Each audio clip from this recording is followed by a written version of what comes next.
విరగట్టి ఊళ్ళోకి వచ్చనమ్మా చాలారి పూలు పెట్టి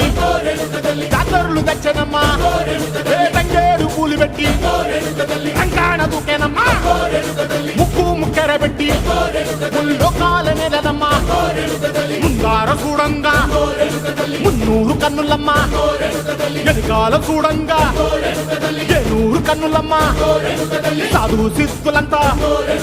సాగిల పట్టరమ్మా మహారాజు రాజులంతా మొగారిల్లిరమ్మా కోరిక కోరంగా రంగులు పూసినాము ఆశలు తీరంగా ఏసాలు వేసినాము నీకన్నా పెద్ద దిక్కులో కాన ఎక్కడుంది నైవేద్యం ఎట్టంగా మా కాడ ఏమిటుంది మనలన్నీ అలకించి మరణీయవే తల్లి కన్నా బిడ్డలను కాపాడవే తల్లి